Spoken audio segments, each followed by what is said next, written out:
Comment peut-on jouer les ballons? Jouer les ballons.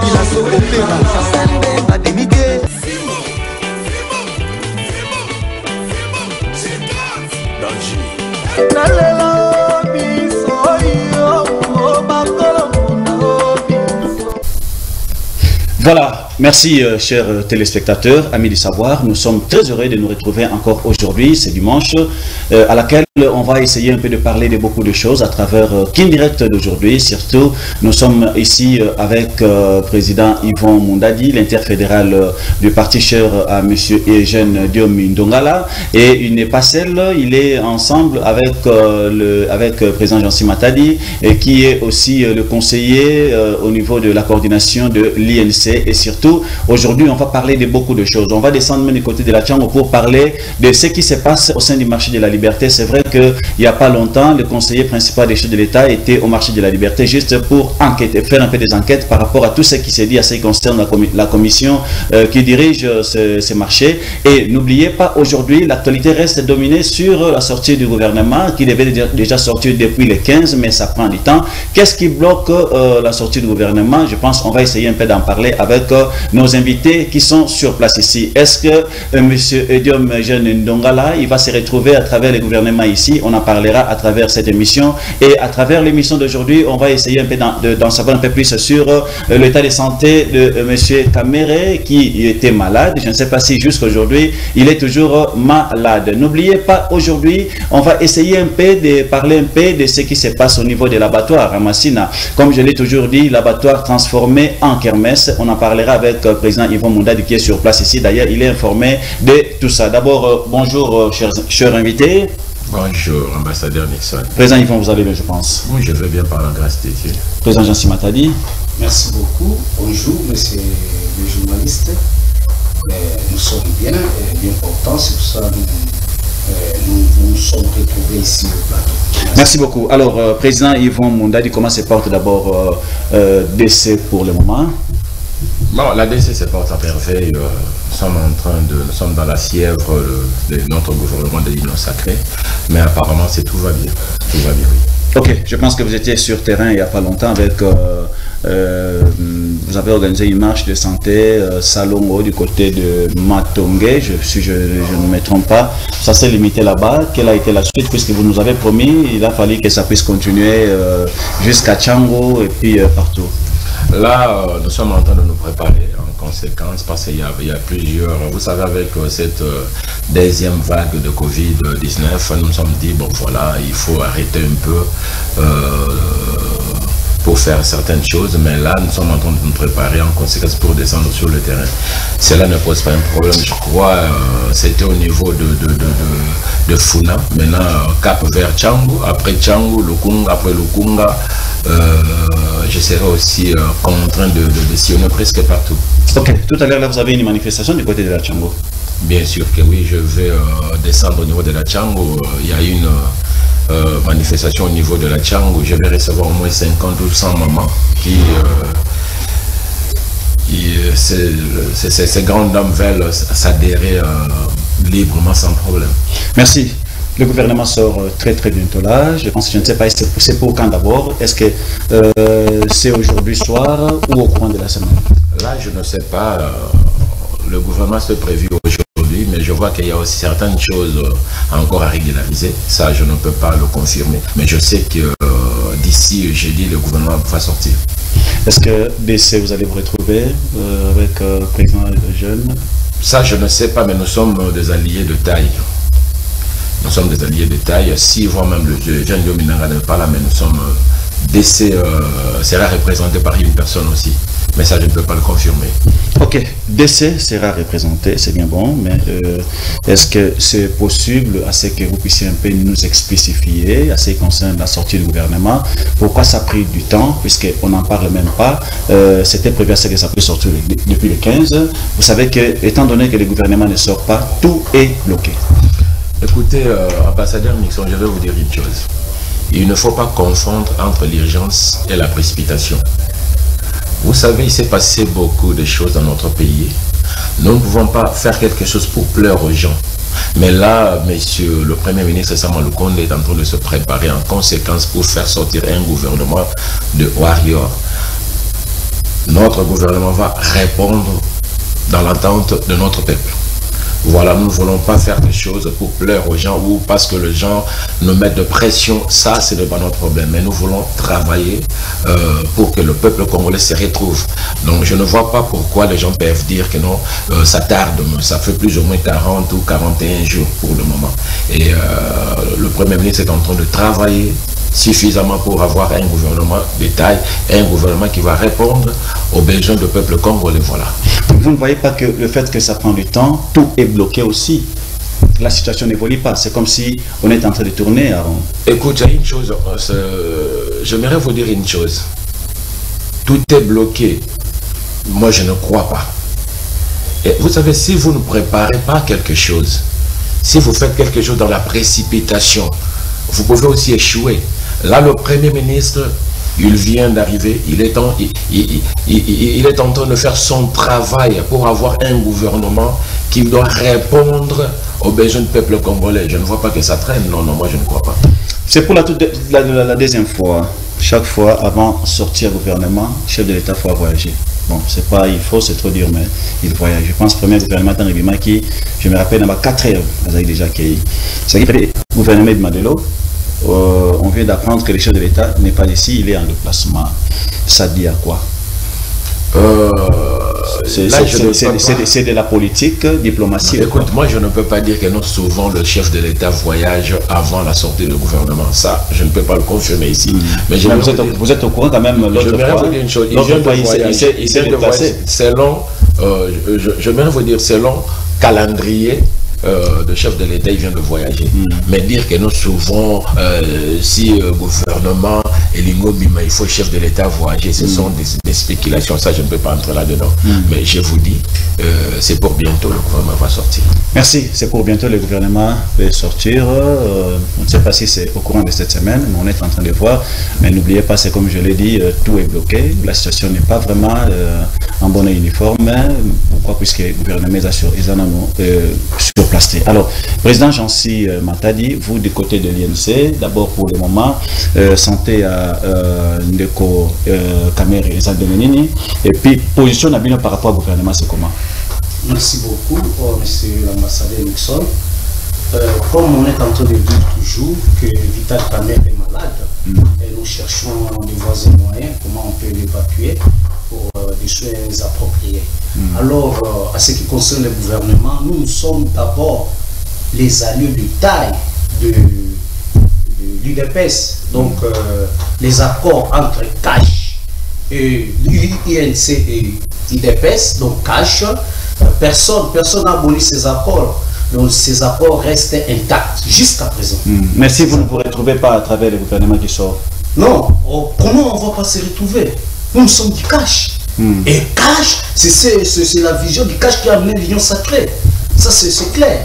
Donc, sans le CACH, on ne pouvait pas avoir l'Union sacrée, on ne pouvait pas dire que non, il y a un gouvernement de l'Union sacrée, tout ça. D'abord, c'est le CACH, après les autres, les alliés qui viennent après. C'est tout. Mais aujourd'hui, vous parlez toujours de l'Union, et ainsi de suite.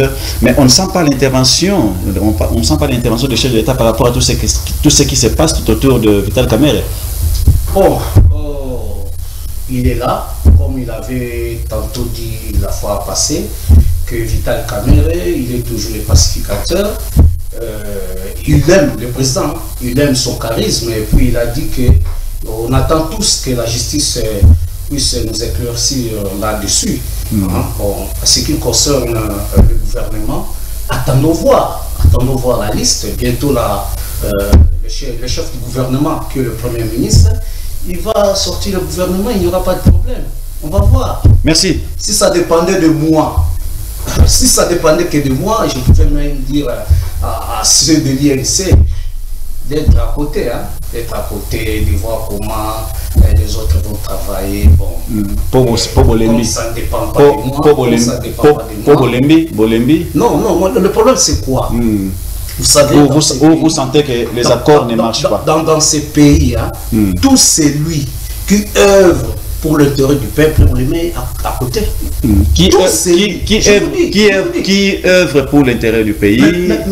Tout le monde est conscient que Kamere, en 2009, c'était le 23 septembre, devant la chambre basse du Parlement.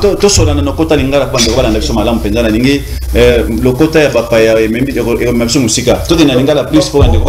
beaucoup. Motonio soit bien que le 23 septembre 2009, mon amour capital Kamere a démissionné dans le Parlement pour l'intérêt à peuple. C'était quoi? Traité mon Salemaki entre le président de la République et puis Moka Bapaya. Pour la militaire étranger, et Kamere Azalaki, président de l'Assemblée nationale, aboya ke loko wana lobi que non, biso tozana armée na biso, tokoki kondimate armée étrangère ya, mais lelo bozomo na sort na yango. Et puis M. Vital Kamere, comme premier président de l'Assemblée nationale, a tous les députés à ce qui concerne l'accord en maudit pour les fonctionnaires. Bon, et suite.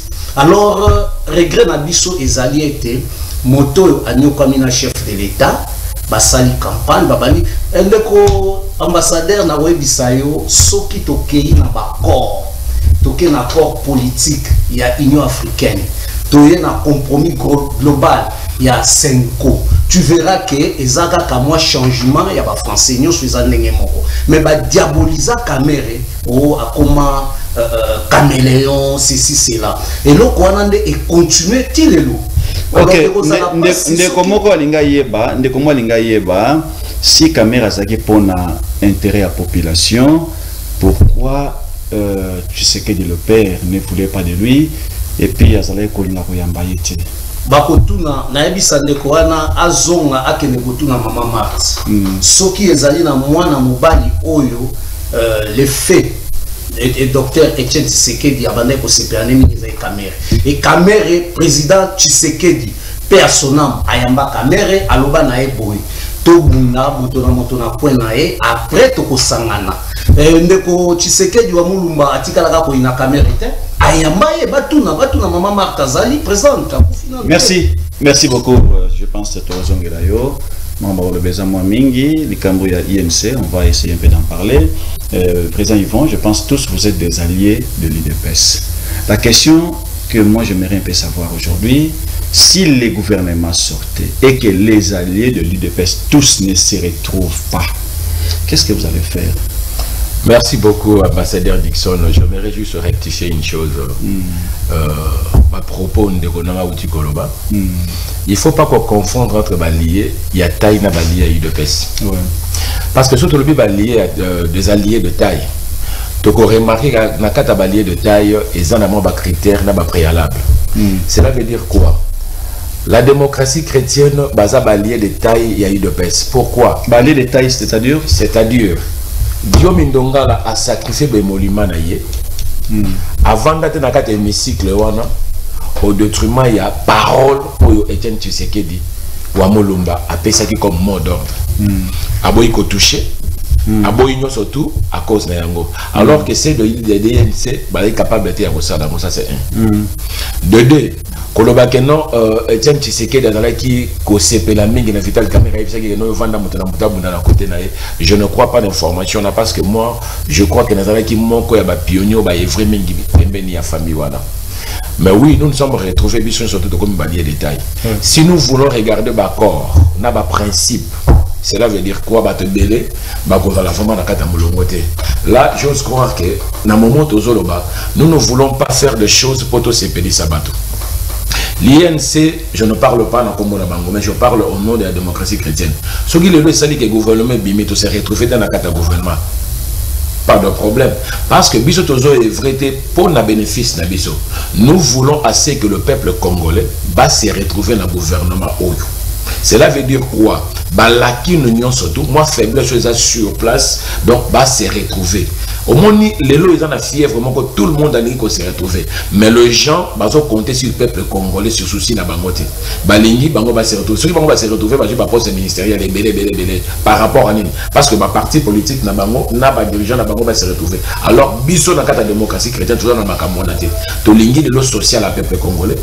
Tolingi le salaire et balbatois nos salaires na bango. Tolingi le changement et compte na mboka na biso. Toi on a posé ça nous y a posté. Parce que surtout on a confiance. Il y a mon niveau dans ça les sika on a quand même un changement. To revendre total parce que ngonga na biso pe kokoka. Donc nous ne voulons pas tomber à maboko tout à tolo que notre salaire to salaire.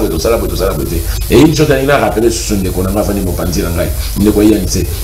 Vital Kamerhe a démissionné d'été.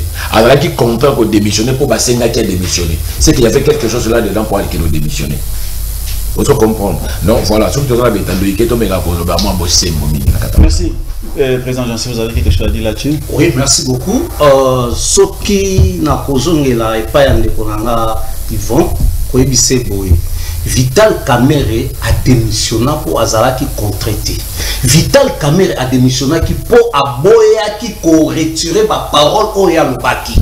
Ne basenga kaye na parti na o ya kala PPRD était à retirer ma parole wana. Bazalaki mi balena chef d'état-major à l'époque c'était Didier Toumba. Okay. Didier Toumba. Alors Vital Kamerhe a boya qui kozonga sima. Alobi pona intérêt à peuple ngai na ndimina démissionné. Et il a démissionné en septembre le 23 2009 mais a démissionné na PPRD en décembre. Vous comprendrez que Azaki n'a problème na PPRD. Donc kaka banguna ya mboka na biso bao balinga ka peuple te ne bachaki moi ba makelele wana. Alors ce qui tolobi était Vital Kamerhe que Azali à des détails. Ici nous parlons pas de Vital Kamerhe comme individu, tous avons la vision de Vital Kamerhe. Donc Moutinho soyez bien moi était sautant au basangani baké na Genève ou elekaki toye bien. Tant que vous avez à Nairobi, il y a un déconnaïe au président de la République Lelo, ça a quelques accords. Alors, l'accord wana ti lelo président de la République a l'obité que l'accord wana est koufi. Alors, tous ces gens qui viennent au balobi que ba saluer lelo pour toujours pouvoir. Et bon, ceux toujours pouvoir ceux qui cachent le pouvoir te dans za ndengeni. Donc, il faut tous alana quand même na souci et puis tous on a simato e ba makambo e leka ki na o ezali koya. Admettons aujourd'hui gouvernement Ebimi parmi les ministres au Bazadi, comment on a reconduire wana ezali makambo etali mwana mboka Vital Kamerhe. Na banza soki boyebi yango bien et que na 2016 tant au gouvernement Sami Badibanga Ekoi basali Chibala Vital Kamerhe asengaki na ba ministre nyonso ya INC batika gouvernement pour amonaki ete gouvernement wana ezalaki na makoki ya ko répondre na ba intérêt à peuple te oyebi bao baboyaki na bao batikalaki. Donc soki balobi lelo mutazonga na gouvernement ezako dépendre na Vital Kamerhe et puis alobi yango bien oyo nyonso bakopesa INC ko joya yango pour azana souci ete ndeko chansi matadi pona kokota mukena makanisa ndeko moko wa lelo INC vous travaillez mingi na gouvernement, vous avez commencé à travailler, ça fait quand même beaucoup de temps. Mais apparemment, c'est comme si vous n'apportez vraiment pas quelque chose de consistant pour la population. Parce que toujours on a souci à peuple, on a intérêt à peuple à souffrir. Je pense aux anacité, au problème au peuple. Pourquoi ne pas changer un peu classe politique? Il faut changer de classe politique, c'est-à-dire que vous avez une basalité,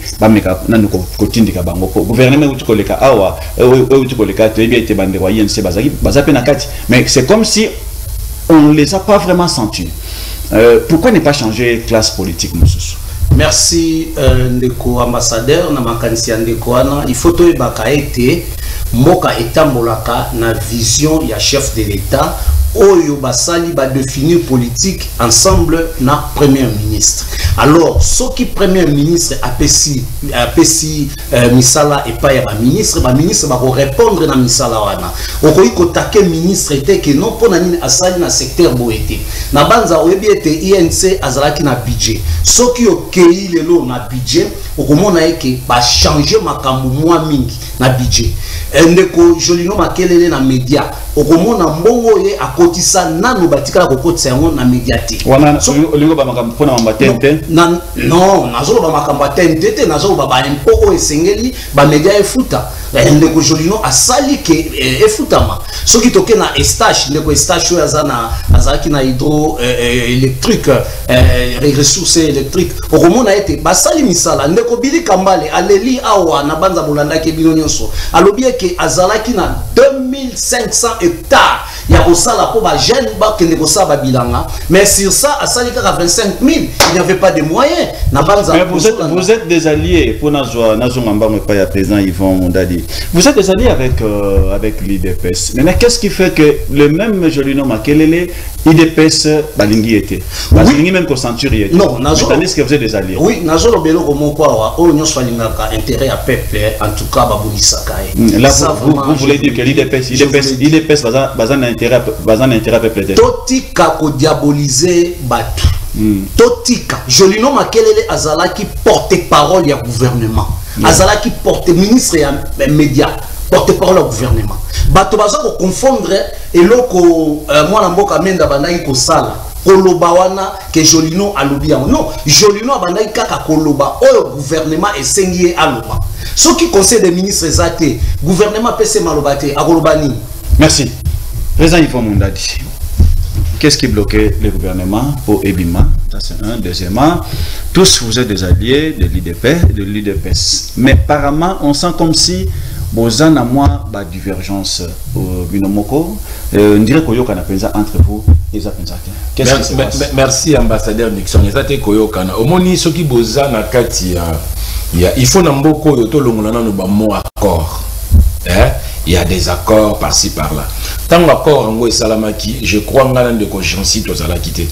Et jusque-là, ce qu'on a de cogéantie, accord en Goé Salaki, Nina, ça fait bisoter. Alors, tout ça, sous une époque, il y a FCC cachité. Ah, ouais, tout ça, on a union sacrée. Il faut tout le monde, on s'est déjà révolu. Tout le monde a ma commission, on a FCC cache, tout le monde sur le terrain. Au moins, et là, comme on a reproché à Camille, on a un monde dans le monde, c'est un fait dit bon bah supérieur pour les cabatonions surtout. Alors Vital Kamere Yende Aza na niveau de colo pour les cabatonions surtout. Mais sur le côté sur le terrain sur le plan Moussala au comment on a gagné ce qui m'a camboé belé le lot bazo reproché en gros na quatre voir même il y a union sacrée na quatre cache mutu na moza Vital Kamere. C'est-à-dire façonner à Moussala façonner à Goloba par rapport à la gestion. Gestion, il y a ça qui t'a commis directeur à cabinet chef de l'État. Quels sont les reproches au moment où ça là? On va remarquer le lot, le directeur de cabinet va commis le lot par rapport à Moussala Nabango, ils sont un peu différents. Alors, tout ce qui a été entendu, tout a été tolo, que non, voilà. Toya na kati ya union saketa pour na poste été. Motomo kwa za likolo ya baninga azalité. Mais nous na kati ya démocratie chrétienne, nous voulons te servir peuple congolais. Vous comprenez, te servir peuple congolais à se retrouver. Toi on a pour ça qu'on tanga ba comme un individu le lo awawa. Parce que tu dis que non, ba o pe bazali ki liboso ba ko le ka ba tumusu ba kwa kokota. Ah to ba notanga ba kombote oh ministre tel la salle qui ministre tété. Et là on dit bazo reprocher Jolino Makelele, ce n'est pas parce que le azali porte-parole il y a gouvernement, ça porte-parole à président de la République. Mais façon il y a conseil la Moussala, il était trop mou. Par rapport au conseil la Moussala. Moi je ne vois même pas ce que nous avons dans la matière, il y a recette, donc je dis non, il y a la côté recette, et nous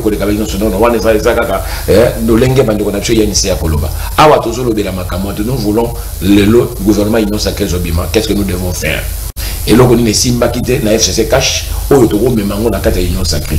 Toling kopé sa logité na gouvernement où tu colombo. Alors que ce to landi bien na kata gouvernement où tu critique au moins na pina que un échec total. Na niveau union surtout, na ba compartiment surtout, ba échoué. Alors échec et nous que non c'est le premier ministre seulement il nous a eu madame Tassala qui a voté. Vous comprenez? Chacun, il y a un ministre qui n'a pas sa Moussala, il n'a pas la responsabilité.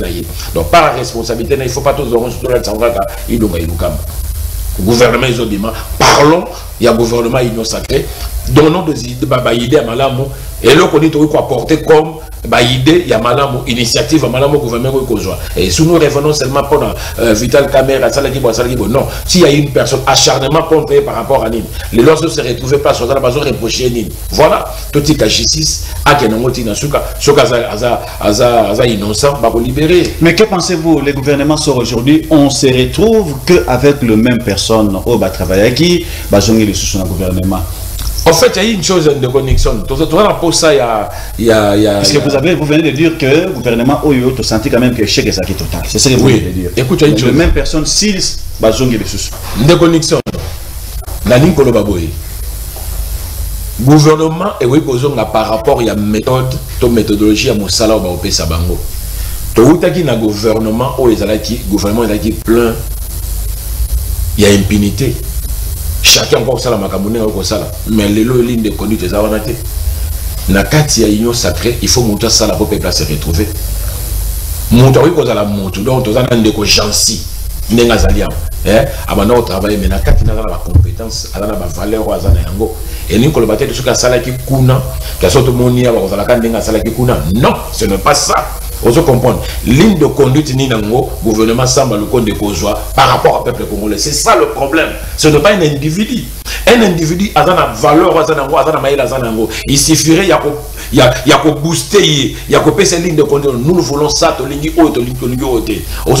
parce que le gouvernement, on travaille au détriment, il y a autorité morale, tu as un coordonnateur. Mais ce n'est pas ça dans le cadre du gouvernement. Ce n'est pas ça.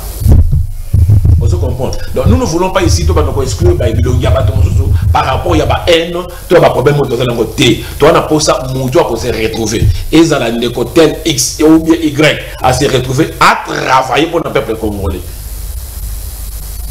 C'est ça le problème. Merci. Le gouvernement prend du temps. Vous savez, ça c'est la 3e ou 4e fois de me dire que le gouvernement peut sortir si tout va bien au courant de la semaine.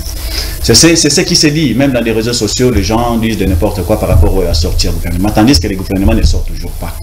Qu'est-ce qui bloque? Qu'est-ce qui bloque les gouvernements, politiquement d'abord? Et puis, j'aimerais un peu savoir, le gouvernement, si ça sortait par exemple aujourd'hui.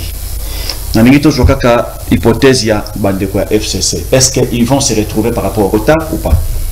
D'accord, papa. Les gens de l'eau sont bloqués en mode. Vous devez savoir que non, le lot de remarqué, la terre politique Nabiso est belé, basant un souci au peuple congolais.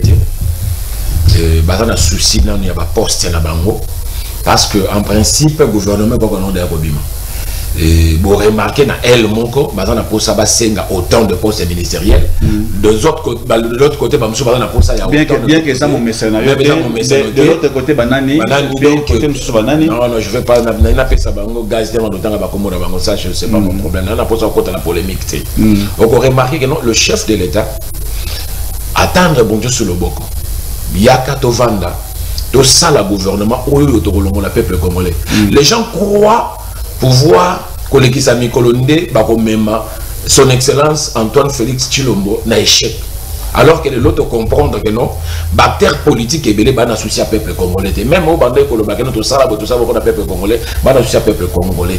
Parce que ça ne va même na ba combo. Oyo tika ba combo ba que non. Bon voilà pour le gouvernement oyo, toi na posa combo, tu na posa combo, il faut imposer bango. Oser imposer bango par rapport à nini. Alors que na quatre ya ba parti politique na bango, baza na ba jeune no baza compétent, baza déjà na niveau yo ba ko défendre parti politique. Bango balingi te balingi bakombo na bango. Voilà ce qui ils ont bloqué le gouvernement. Tout le monde a lingi va payer autant de postes ministériels alors que le gouvernement vous a combien de ministres na ba vice ministre mais ceux qui ont monté 11 oyo 8 oyo 5 donc gouvernement même que nega na kana yo pour na diriger. Voilà bakamoto boya qui na temps souvenir que c'est répété. Je crois moi mboka son excellence le président de la République Félix Tshisekedi avant daki a sonné bande quoi ici bango voilà.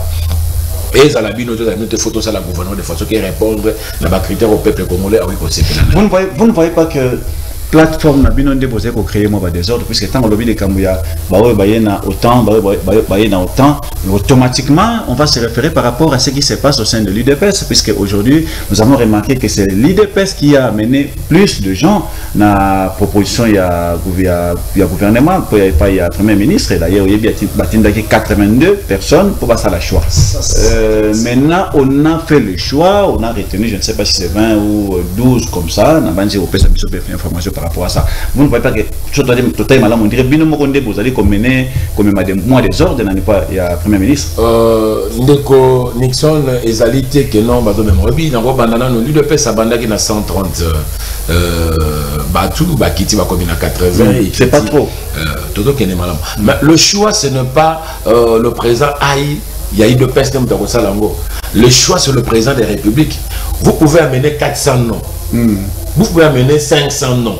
Mais le choix sur le président de la République, parce que tant que va présenter un mot, je crois dans le moment où le président déjà a saturé déjà ma combat bateau ni je crois qu'il a posé problème. Dire aussi devant les gens que non, c'est l'UDPS qui bloque. Moi je dis ce n'est pas ça. Ce n'est pas ça. Le problème c'est quoi? Tous a pressé pour le gouvernement au Bima. Le gouvernement na banane. Est-ce que bateau balingi va dans gouvernement pour répondre à nos critères? Cause à la presse, c'est trop dur puisque tous les autres ont un programme à chef de l'État. C'est le chef de l'État qui a voulu que le gouvernement puisse sortir. Donc dire que cause à la presse, c'est un peu trop dur, je pense. Écoute, une chose, je vais vous dire une chose. Mais c'est ça Malukonde a outil place au Yubi son autoyebi. Tant que il a fallu avoir connaissance. Aïe banane. Nage Kamine. Aïe banane nous battons au travers de Bango. Bateau ba condamné qui son excellence le premier ministre que non comment le président de la République a fait la consultation, quoi ça la consultation. Il ne pouvait pas ami engagé na katali kama bato yebi bangote. Il a fallu kutana bango ayoka bango avant na bango. Si quoi comme il a na souka quoi ça la gouvernement na ye. Je crois liste le gouvernement na ye a ça présenté comme maboka président de la République déjà. Je crois pas que c'est tout ça souvent parce que il n'a pas fallu te confondre entre urgence na précipitation. La précipitation au colon papé biloko ébélité. Tout ça souvent na te comme est-ce qu'on peut mettre le gouvernement ébima. Mais quand vous dites que c'est pas urgent, j'aimerais retourner un peu sur ce qu'on disait ou qu'on a dit au début. Est-ce que vous êtes du terrain? Vous ne remarquez pas que tout est bloqué à cause du gouvernement? Puisque le gouvernement ne sort pas, on suppose qu'on ne peut pas avancer, on ne peut pas faire bouger. Pourquoi? Puisque le gouvernement ne sort pas.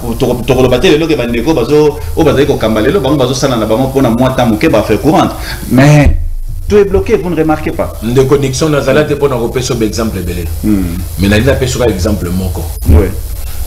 Nous sommes allés bloquer pour le gouvernement et bimate. C'est ça au bateau bazoloba. Alors gouvernement pour bimalelo na lobby. Oui. Hein? Mais le gouvernement il faut répondre à besoin du peuple congolais. C'est ça le problème majeur. Pour bloquer, je ne vois pas ce que nous avons bloqué. Cela signifie qu'ils ne se sont pas préparés. Non. Bazo préparer le gouvernement, il y a malam. Il y a bateau bakomitia na mosala pour le peuple congolais. Quand urgence ezali que gouvernement ebima. Blocage ezali il faut que na bato nino baza compétent au bakosala mosala. Donc, tout cas, tous les gens qui ont calaté, ou il y a n'importe qui ayaki a travaillé pour mais président Yvon, ça va prendre combien de temps? Non, mais pour ça, la choix, ça va prendre combien de temps? Les gens, le gouvernement, ça m'a le compte de sali 6 mois, 7 mois, là, je peux te comprendre. Celui que le gouvernement, ça m'a le compte de sali 2 mois, je peux te comprendre. À peine même à qui nommé, il faut reformer le gouvernement. Il y a aussi, dernier point, pour ça, là, ils ont blocage jeté. Le peuple congolais, on a mis sur bavanda kimia gouvernement ou bima et ça gouvernement il faut répondre à des critères surtout où il faut sa peuple congolais et sengo il y a cause à la congolais bah qu'on se retrouver social là bah qu'on se retrouver batika makama koyoka yoka oh non gouvernement taka bato bazolo ba le gouvernement ou mela tant gouvernement ko bima so que ça mala monter ça bato ba ko critiquer alors ngana za na vie même point de vue na chef à gouvernement dit que non mato ina ya zo sala musala pour bien présenter produit mauvais fini. Merci beaucoup, Ndeko. Je pense réponse dans sur Juango déjà. Il y a quelqu'un qui a parlé, qui vous avait posé une question, mais je pense que vous avez déjà répondu. C'était toujours par rapport à mon gouvernement. Avant de côté des Cambo, il y a élection, puisqu'on va parler beaucoup plus aussi sur ça par rapport à l'Église catholique. Aujourd'hui, l'Église catholique fait pression pour qu'en 2023, il y ait une élection. qu'est-ce qui ne va pas? C'est peut-être la situation que traverse le Congo aujourd'hui, ainsi de suite, la crise, comme les Congolais le savent. Mais il y a quand même des préalables aussi à suivre pour que tout quoi na élection. Il y a quand même des gens qui sont en train de comprendre un peu mal par rapport il y a Makamouya, ministre Jolino Makelele, tout le monde dans un message, il parle plus par rapport, il y a le Lengue et ça, il y a des Jolino Makelele, puisqu'il est de l'INC, que a Memi Penza Moussala Naye Nandenge ou Esengela Kite. Tous tu te refais la pédamine de classe Wanate. Ndeko Jansi Matadi, gouvernement Zali Kobima. Admettons que lobby, qui vous se retrouver T. Et il y a des gens ils vont appeler ça qui ont déjà vous se retrouver T. Est-ce que la coalition va continuer ou bien beaucoup quatre coalition? Merci Ndeko ambassadeur. Na mutuna na yo gouvernement za Kobima na zona monke na Ndeko Yvon makamba uti koloba et moi na mboka Vital Kamerhe makambo nyonso salemi za pona na boyebise boye. Ndeko Yvon Aïba été président Diomi Ndongala et jeune azalaki arrêté na complot moko boye po aboya kakaka kokende côté wana andimaki atikala na Etienne Tshisekedi wa Mulumba.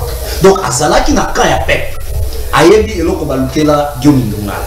Donc moi na mboka Vital Kamerhe asali mosala na ye soki azongi na présidence de la République lelo baza kolela mona mboka Vital Kamerhe na présidence de la République administration nyonso baza kolela mona mboka Vital Kamerhe na banani et puis pour nani ba gens oyo bazali kuna bazolela ye pourquoi puisque ce sont les mêmes personnes qui les ont aussi trahi na ko ebisolo ko moko bon na ko ebisolo ko moko omoni eloko peuple congolais bosanaka était complot oyo basalelaka bato baza ko kamba ezalaka pona détruire peuple.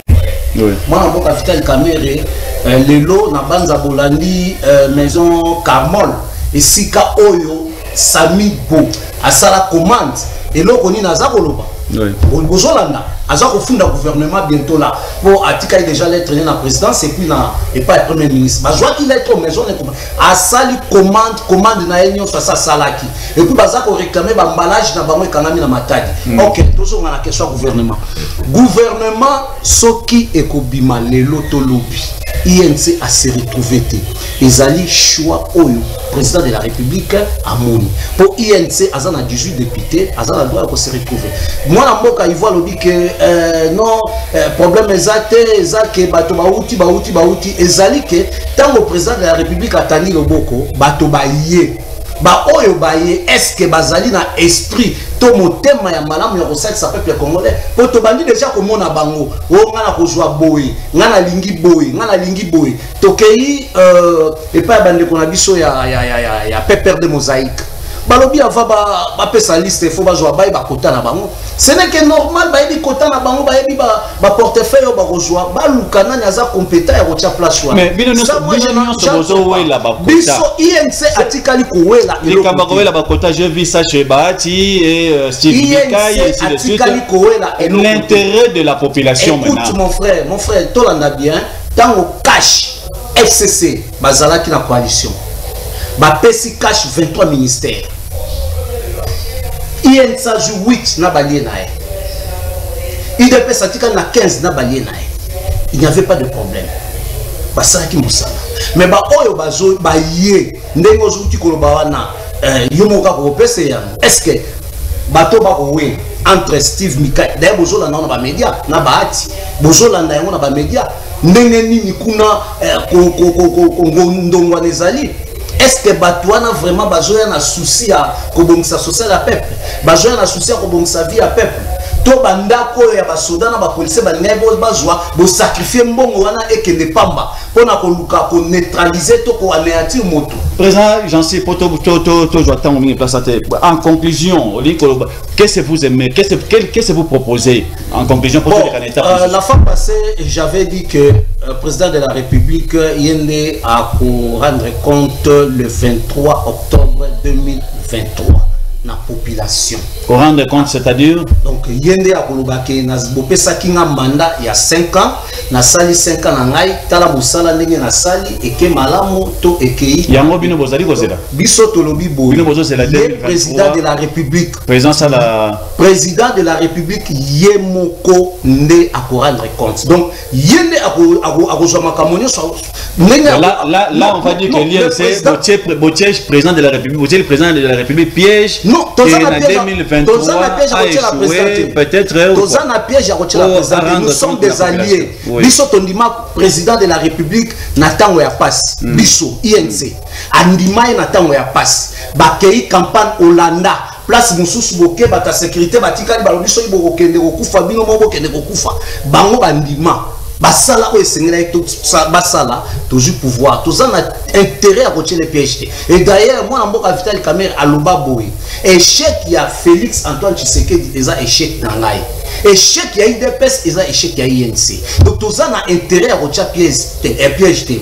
Tous en ko boya bato oyo wana oyo peuple congolais yebi talaka katanga gouvernement ko bima babilongi mine ko bima po ange ba ko tali kolote ba kitaba au sana gouvernement.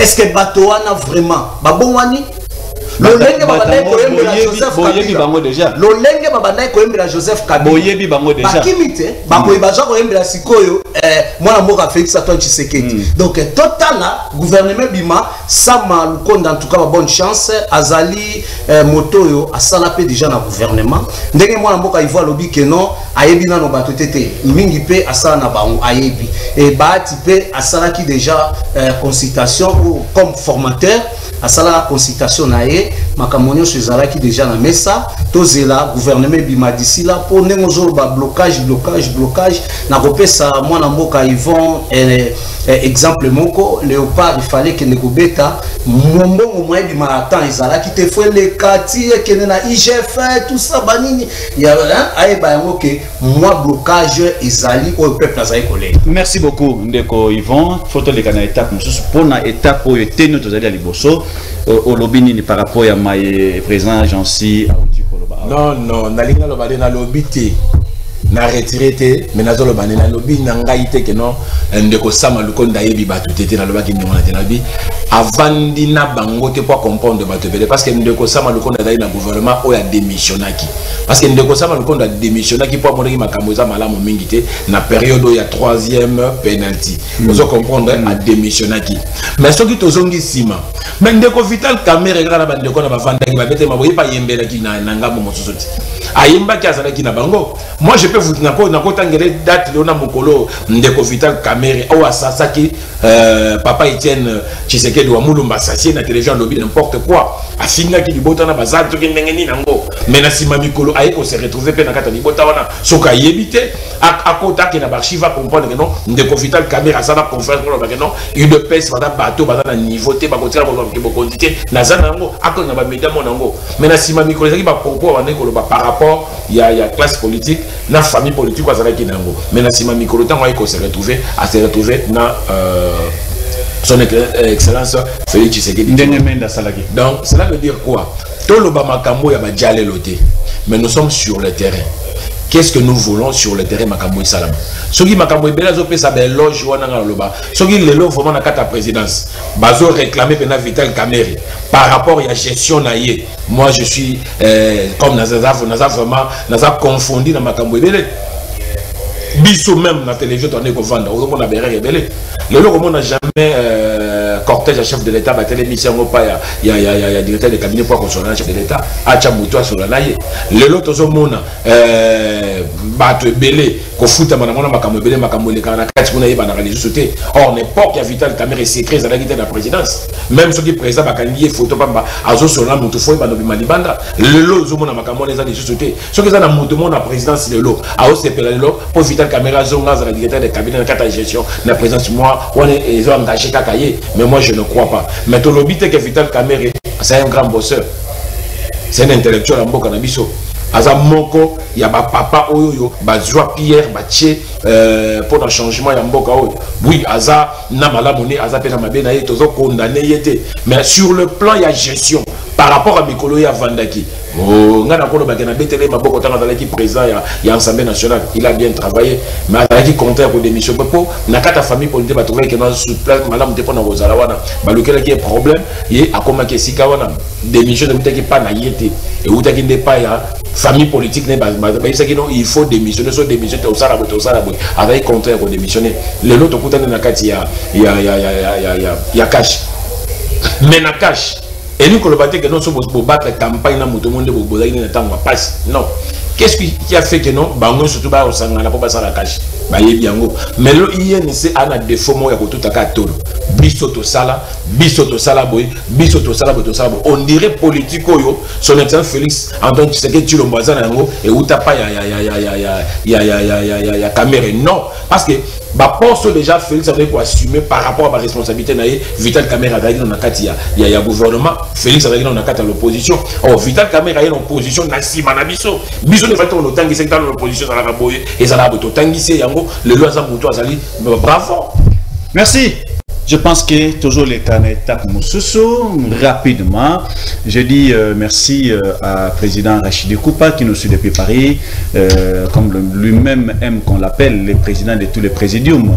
Et puis je ne peux jamais oublier monsieur Seke Mwadi qui nous suit aussi, qu'il est quelque part.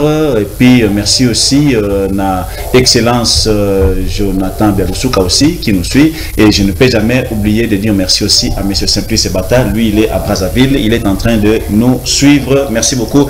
Ndeko Jansi Matadi, je vous donne juste une minute.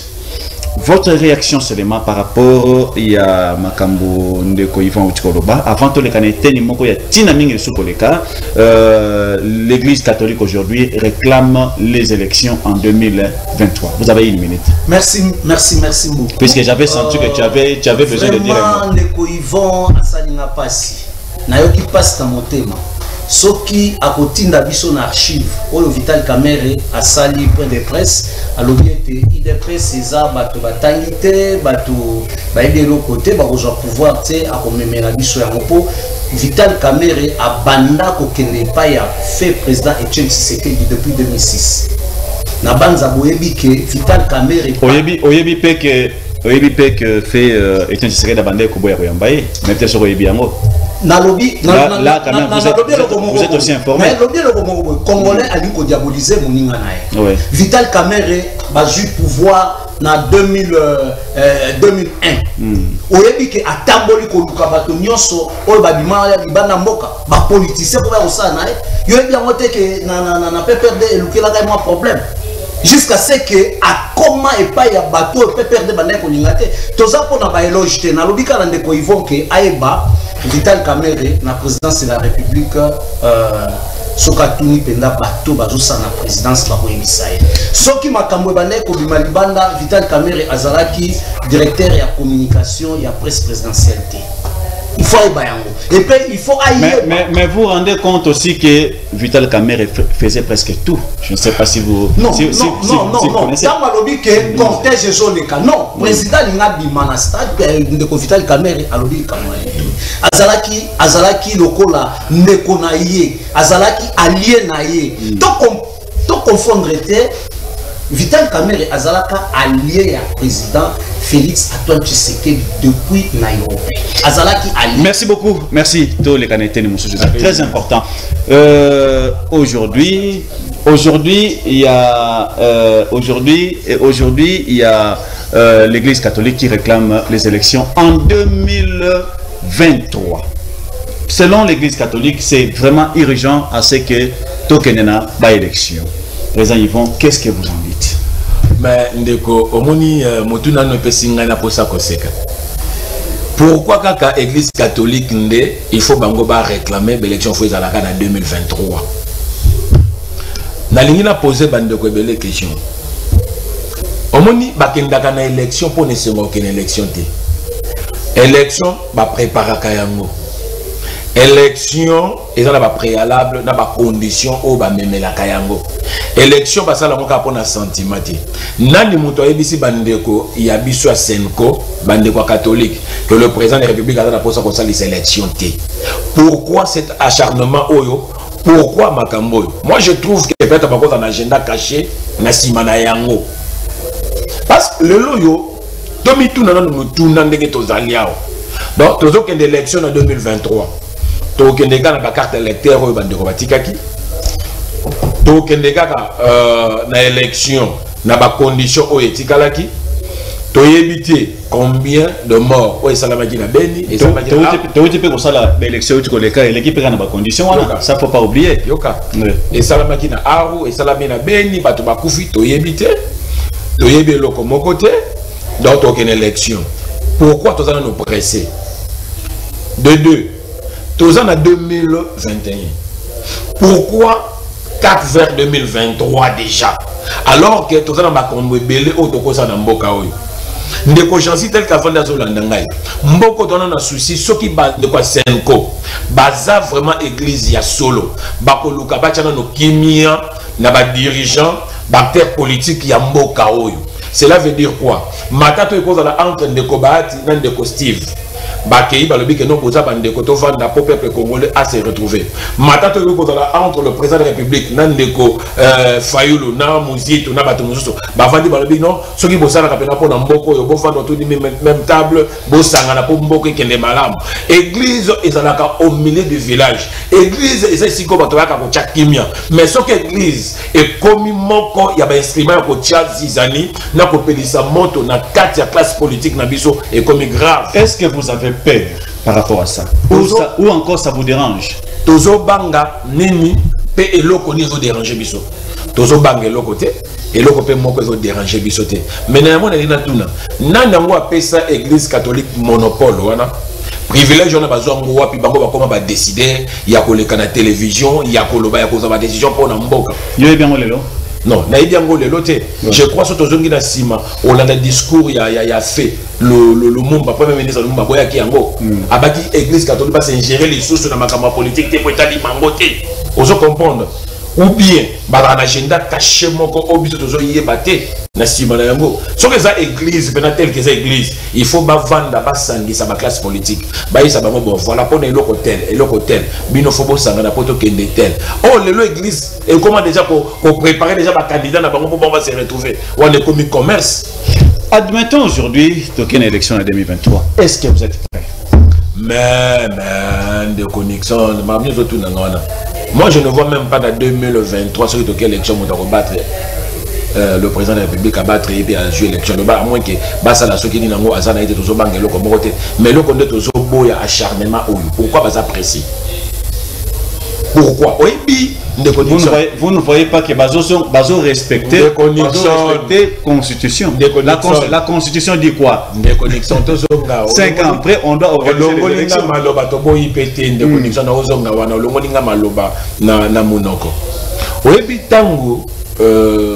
Peuple congolais a péci mandé par Félix Antoine Tshisekedi Tshilombo à la présidence Mboka. Souvenez-vous ce qui s'est passé et pas Bande Kwasenko. Bande Kwasenko ba ebisa ki biso que non, eza vrai tozana ba résultat à solo tozana mona maboko biso to kende ki to sali. Ce qui to sala ta ba calcul par rapport à makambo ba ki ya 62% de l'autre côté. Au moment qui kotika et oui ko exister té. Babana qui bitumba wana bazo reconnaître le président de la République. Après quelques jours baye bakoti lelo omoni c'est comme si l'idéologie au président de la République azanango na façon ko sala musala na yé on remarquer que non acharnement za pona wana babanga na bango loko mon côté le chef de l'état za légaliste azana posa na 2023 élection salama et ko salama te na condition oyo sen kwa zotinda bisoté baye ba ke monte bazo pédissa lelo lobby église catholique et comme instrument moko il y a bato bayo kamo juste par rapport à makambo ba osala lelo l'église catholique faut que pesa kimia na mboka et sangisa ba na mboka ndeko Nixon ngelo ka moko zo leka na mboka oyo ezali le moko le peuple congolais ko sangana bayoka ni batamboli nzela moko makambo bele changer et yana bato baza ba instrument oyo ko diviser ka bato pour montrer que la pour makambo de éthique dans la communauté. Merci. Comme vous connaissez déjà, président Jean Matadi, l'Église catholique réclame déjà, ils sont en train de faire pression par rapport aux élections 2023. L'INC, qu'est-ce que vous dites par rapport à ça? Naïbi était Nangambo ya IDPS, Nakolana Maloba ya président Yvon Mundadi. On sent quand même comme s'il y a quelque chose qui ne va pas, puisqu'il n'y a pas longtemps, Bolingo est entre l'église catholique et l'IDPS. Moi, je vis comment IDPS, que la Mokonzi à l'église catholique, na RDSA, ou à Mouto Kachip, tout le monde a dit que Bolingo est Makasi, mais les autres vont nous sentir on dirait qu'on peut Maniko. Ils ont dit qu'à rapport à l'église catholique, à Kundoli, les Kamboya élection, Tony. Merci beaucoup. UNC, en tout cas, tous a bateau et tout respecté à Mbeko ya Mboka. Donc, Ndeko Yvon, Ndenga Alobi m'a bêté. Alobi était acharnement moko boye, Zali Nangamo église catholique. Mais n'avoyez ça, Ndeko Yvon était, biso il faut tous nous mokonzi ya Mboka. A tombé dans piège, il y a bateau balekate. Donc, nous avons dit que l'élection est en 2023. Nalandi, secrétaire général à l'IDPS, a lobby pour nani biso toza ko sala ba matinée politique pour sensibiliser ma base. Donc, INC azali en tout cas parti où ils ont respecté Mbeko ya Mboka. Soki église catholique baza pour rappeler chef de l'État na ndenge ya malamu. Il n'y a pas de problème. Mais ceux qui baza na ba agenda moko caché par rapport à l'élection, même naï na boboya yango. Donc élection et que ça les man na date constitutionnelle, dernière constitution lobby.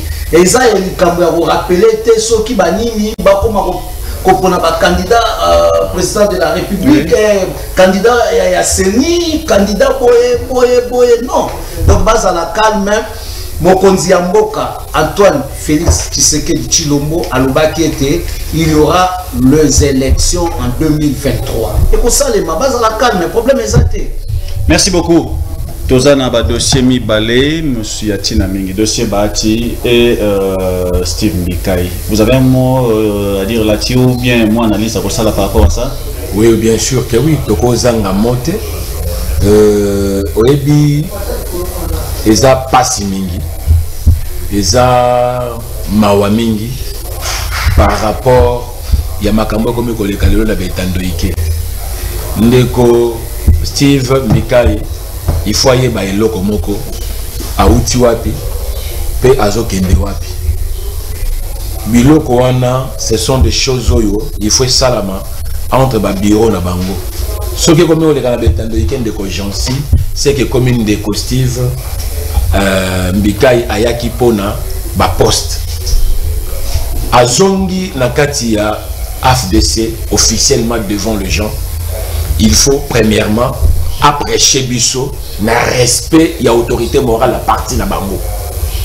Alors ce qu'on commis déjà pour funda autorité morale na yo to komi koloba mabe na ye na ba itando ike o komi koloba partout par rapport il y a ba poste ministériel c'est que oza na agenda caché moko za la kina yango to yebi ke ndeko baati na se azo travailler ana ndenge na travaillaka oui yebi ke oza la pe candidat na aza déjà ko prétendre ko za la candidat na présidence en 2023 kolanda na interfédéral na ye ndeko pasteur Godé mo prépa ote koloba yango lobby déjà les cas qui alandaki alobaki yango déjà wana yo muto lobby yango ngana moni yango officiellement interfédéral ya Steve Mbikai oui ngana yebi yango te oyebi soki bolingi bo faire couler muto boko bimisa pe ba propos muso po bato ba yinaye ça je ne sais pas mais moi je sais na ba propos ngana na ndeko son excellence Bahati Lukwebo alobaki ke ako soutenir candidature ya président de la République na 2023 azoloba ngo partout azotambo na tikolo yo kawana te soki ndeko mo pepe azana yango oyo ndeko bati yebisaki ako présenter biso mais loko za soni zanini batika biso to na moment ya ko conflit mboka na biso to na moment ya ko relever mboka na biso bimisa mboka na libwisi kezali ba conflit inutile ba positionnement on a to na posa na ngote. Merci. 5 minutes on va terminer. Président Jansi Matadi, comité de gestion l'affaire marché de la liberté, les gens réclament UGF a quitté le marché de la liberté pour na koyeba ba recette kota na marché de la liberté qui n'aura pas ça la canini et puis va dire qu'on réclamait par rapport à comité de gestion. Vous avez un mot à dire là-dessus? Merci beaucoup. J'ai un mot à dire. Dans zone 30 secondes pour Steve Mbikai na président du Sénat Modeste Bahati. Ba politicien photo ba rasoni. Oyo Steve Mbikai na nene kulu basalaki Modeste Bahati. Modeste Bahati va na calme. Rémi Moussoungaï, Azalaki calme. Malgré Babundi, Bazalaki n'a raison. Mais Steve Mikaï, Obaluba qui a les lobos, il faut Bazaloko, Batoma Loua, Abinga na FCC. Il faut Bazaloko là-bas, Pépin Guillaume Manjolo. Il y a ministre à coopération, à lobby Ngai Naza FCC. À lobby na radio, Abinga na tika na FCC na kiki. Mais il faut pas politiciens tous à l'année. Et c'est l'idée que ceux qui posent politiciens où il faut zalaga au luka moyen à positionnement dans l'engagement. Non, même pas ceux qui font ceux qui 2023 on a donc peuple congolais ça on a tina na ngote. Bon problème à marché à liberté. Tout le monde y a un mois mingia. Tout le qui est conseiller spécial et chef de l'État qui est dans le marché. Mais ma bémoko associé bateau et dossier ou anaté.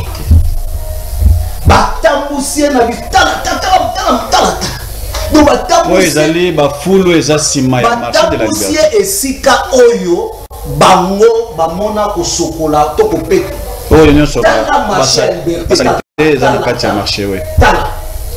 Donc IGF tout ça concerne babilo kwa boende peuple congolais olobaki ya solo tout ça la bateau bazala souci à moka IGF pas quitter la marché liberté. On n'a pas besoin que marché wana éthique à la famille moko boye ezali mbongo ya trésor public marché na il faut na l'état a tcha bateau ba gérer marché wana ça ne va pas. Merci Ndeko Yvon.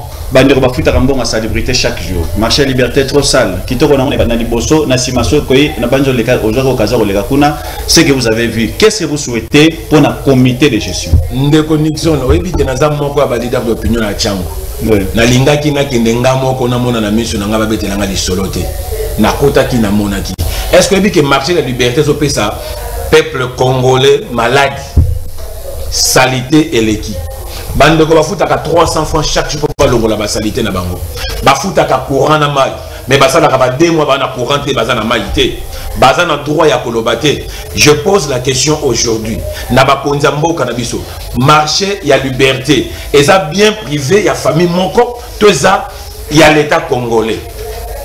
Pourquoi gestionnaire il y a marché de la liberté, ça va bureau quelque part, bah que d'accord rendre bango compte dans bureau na bango, alors bateau baza na droit ya kolobati.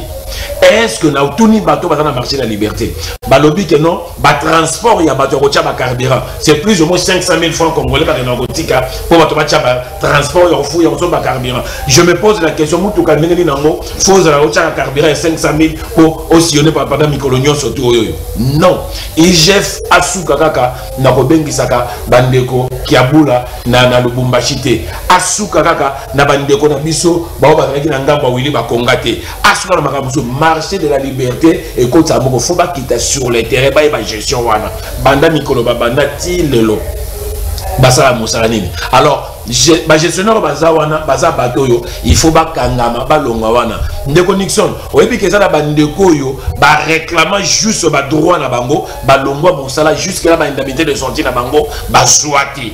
Oh tant que descend on est salamaki conseiller chef de l'état il a fallu associer bato ba sur le terrain ba quitter sur le terrain ba la tse ba poignon surtout bango ba tse ba bisika moka malamu mais bisika mabe tala no salito yo la kisiwana tisiko ezali wana.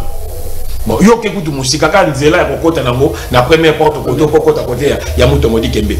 Regarde un peu salito ezawana est-ce que nzela ezali na ko bima na marché ya pamba ya liberté wana pona ko bima so uti na kati ko bima mabulu ezawana so ki mbula et beti ba mitu ke kota arti na kati ba kanivo ezala kawana. Non, ba musala sala mama bende ko na. Merci beaucoup. Je pense que c'est ici que s'achève cette émission. Tolobi o ezala ki vraiment tina mingi pona mukola lelo to bosanate de ndeko ya INC ndeko Jansi Matadi bazali bon conseiller na coordination ya INC to yambaki interfédéral ya président Eugène Diomindongala ezali bon président Yvon Mundadi yep azali moko ba leader d'opinion kuna na district ya Changu na bandi bo sentir que tension ezaya ko matala pona likambo ya marché de la liberté ndenge ya uti koloba yango soki réellement tozana posa to ceinture IGF ezali ko sala musala to IGF batika kopona c'est-à-dire ba sengeli kokota pena likambo etali marché liberté koyeba pendant les 19 ans oyo comité de gestion basali, qu'est-ce qu'ils ont déjà fait na niveau ya mbongo to recette union au côté pendant les 19 ans il y a existence il y a marché de la liberté puisque outa marché de la liberté salima nan ba changer comité de gestion les mêmes comités de gestion bangonde bazali ko sala kino lelo pendant plus de 19 ans ba ministre écoute balongwata après 2-3 ans ba PDG balongwata après 5 ans mais comité de gestion marché de la liberté plus de 18 ans bazaka wana. Merci beaucoup ndeko Yvon Mundadi, merci beaucoup ndeko Jansi Matadi. Donc comme Inasuka tokolanda rediffusion vendredi à 23h. Au cas contraire, tu écoutes la semaine prochaine pour un numéro Moussousou. Il y a Kindira.